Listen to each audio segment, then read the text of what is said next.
խփել, ուզում եմ մի կարևոր շեշտադրում անել, որ իհարկե ամբողջ բովանդակություն չեմ կարող բացահայտել, բայց շատ պատահական ճակերտավոր զուգադիպություն է, որ քննիչը որոշել է միջնորդությունը հայցել դատարանից խուզարկություն իրականացնելու հենց 3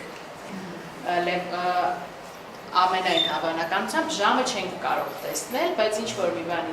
ինձ հուշում է, որ դա որ տեղի է ունեցել հենց Լևոն Քոչարյանի ելույթից հետո։ Սա մեկ, սա ինքնին արդեն ծանրակշիռ փաստ է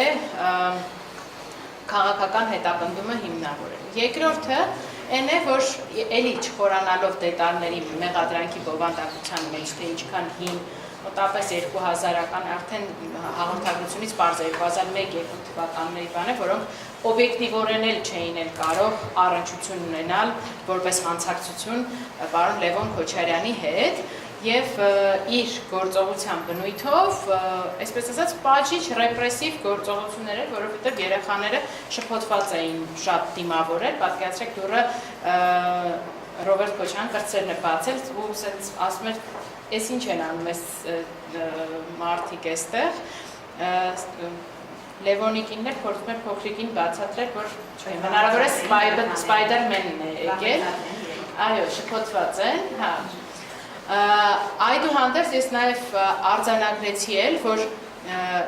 ինձ համար իրավաչափության տեսակետից, նաև այս շոուները կազմակերպելու տեսակետից բացարձակ արդարացված չի կարող համարվել ԱԱԾ ալֆա ջոկատի ներկայությունը այստեղ։ Նույնիսկ մանկահասակ երեխան եկել ինձ ասում է, բայց ես գիտեմ, որ այս տեսակ ջոկատայինները պետք է ինչ-որ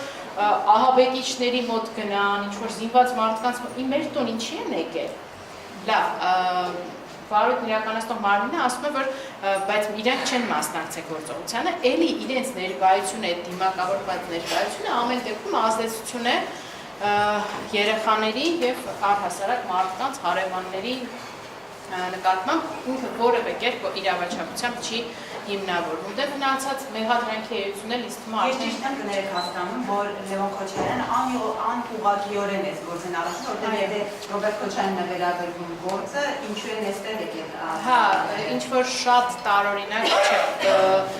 ոսել են շղթա կապել, թե ինչ կապ կարող է ունենալ, վստահ եմ, որ եթե անաչառ դատարան լինի, այս խուզարկության որոշումը բացարձակ ապօրինի է ճանաչվելու, որովհետև մոտապես 20 տարվա տարբերության մեջ մոտապես լոգիկան հետևյալն է, 20 տարի, 25 տարի առաջ եղել են ինչ-որ գործողությունների, ինչ-որ տարածքներ են ապօրինի օտարվել, այնտեղից ինչ-որ ենթադրաբար ապօրինի գույք է ձևավորվել, այդ գույքը ձևափոխվել, եկել հասել է այս տուն, բայց այս տանը տենց էլ չկարողացան այդպիսի կանքնել։ Իմ տպավորությունը այնպիսին էր, որ այս մարդիկ փորձում էին ինչ-որ թանկարժեք բաներ գտնել, ամեն ինչը նույնիսկ սպասքի հետևի լոգոներն էին բացում սկսում նայել, ուզում էին հասկանալ ինչ-որ ուլտրա թանկարժեք բաներ կան, չեն կարող, ինչ-որ ոսկեգույն ժամացույց են գտնում, մտածում են, ահա, հեսա գտան այդ կարևոր մեծ կեղեքիչ ապացույցը, պարզվում է, որ դա նույնիսկ ոսկի էլ չէ, ուղղակի ոսկեգույն ժամացույց է։ Ու այդպես իմ տպավորությունը այնպիսին էր, որ ցանկանում են գերթանկարժեք բաներ գտնել, որոնք այդպես էլ չկարողացան գտնել, ընդամենը եթե թույլ տա պարոն Քոչարյանը ասենք, որ իրենց հարսանիքին նվիրած հուշամեդալներ են տարել, որը նույնիսկ նշվածել է, բացել է հուշամեդալները, որեն գրված է եղել, որ հարսանիքի ամսաթվով նվեր է այսինչ մարդկանցից։ Դրանք արգրավել են վարույթի շրջանակներում, չնայած որ էլի իմ համոզմամբ այդտեղ ուղիղ արդեն փաստվում է, որ դա առնչություն չի կարող պարզապես ունենալ որև այդ գործի։ Իսկ որևէ այլ բան ինչ են արգրավել փաստաթուղթ այդ Կրիչների մենք բովանդակություն չենք էլ կարողանում բացենք, իսկ կրիչ, հա։ Նույնիսկ smart TV-ից ֆլեշկա ենք տանում։